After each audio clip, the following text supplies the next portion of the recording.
Welcome to the Internal Map of Reality course, Session 2, Part 2. And this is a continuation of our first session where we did a review of the primary modes of thinking. So we're going to go on now and look at internal representations. Let me just go to my PowerPoint. And internal representations are the key to understanding the power of frames. So when we create a frame, we do this automatically. As soon as we start experiencing something, we create a frame and then we store it. So we receive some input and then we process that and create a frame. And we will normally assign some meaning to it. Now, it doesn't have to.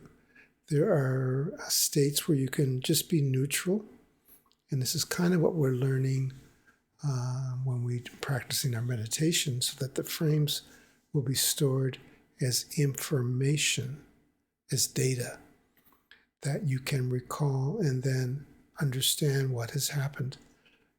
Normally, though, what happens is we receive input, we filter it, process it, and then assign a meaning to it.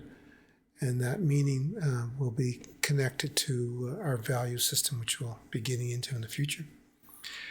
Then, because of that meaning, we will react. We'll have a mental state change, a behavioral change, and we put out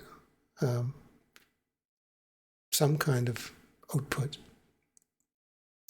And again, that output will be in the form of a mental state change or a behavior. This will give feedback. People around you will give you a reaction. And this is how we learn. So we get the input, we process it, and then we react.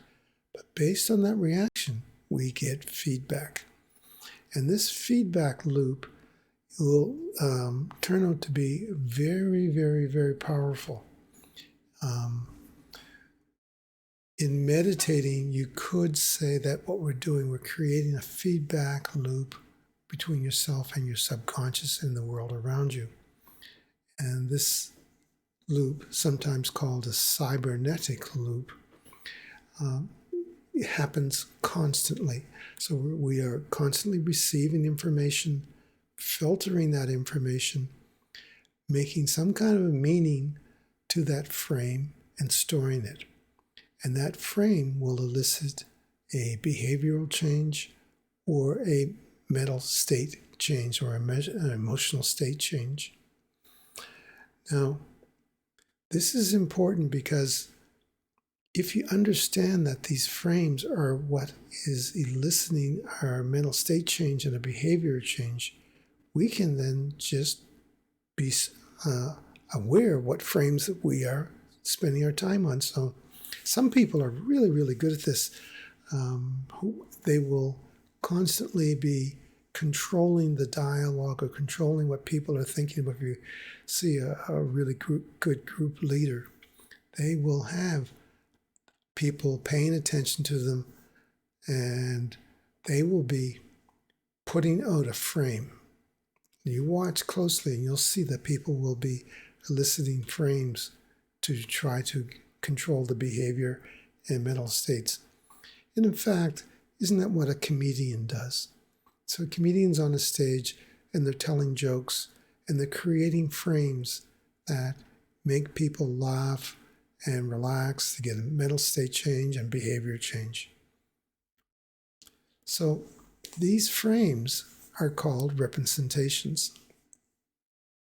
And I break, there's many types, but here's 3 types. So there are representations that are external, things that we look around us in the environment and they mean things. So when you see a wedding ring on someone's hand, that means that person is married.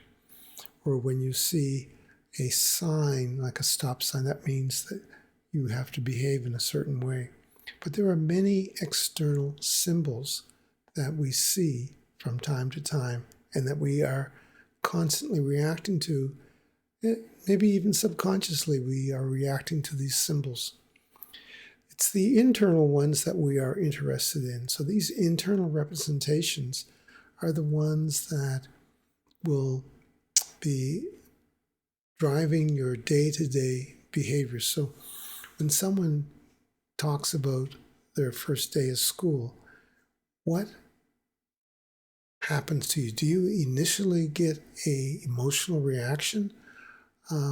If you do get a strong emotional reaction, it's because of a frame. So what you would need to do when you get any kind of reaction, it doesn't have to be negative. It can be positive. It can make you laugh. It can make you feel happy. Is to roll it back a bit and say, okay, thought of that first day of school made me feel happy. What was it I saw? What was the frame? So you can recall that frame and look at it. Where this can become quite interesting is if a topic triggers you, then one of the things we'll be learning is how to examine these frames that are triggering us and how to modify them so that they're less of a trigger and maybe not a trigger at all. And this falls into the category of power frames. So when you have a power frame that is an internal representation that makes you feel strong, that is a source of strength, you can convert a frame that is neutral or weak to one of power. So if you have a frame that makes you feel insecure, nervous, unable to accomplish something, then you can take that frame and modify it or replace it with a frame that gives you strength. And this is kind of what we've been doing all along by analyzing the frames, going through all of the primary modes and then breaking it out into all the 6. And, if there's more than 6, you might have a frame that has a combination of past, present, and future. That's not unusual. So by analyzing the frames, we can say, well, maybe we can change that frame or replace it with one that will give us strength. So what I'm suggesting here is that when you are having a shift, say it's a mental state, and it's taking you to a place that's less resourceful, you have the opportunity to decide whether you want to go to that unresourceful place. So we'll be digging more into that as we go along. So the exercise that we'll be doing relevant to this is to identify some external representations and identify ones that are important to you.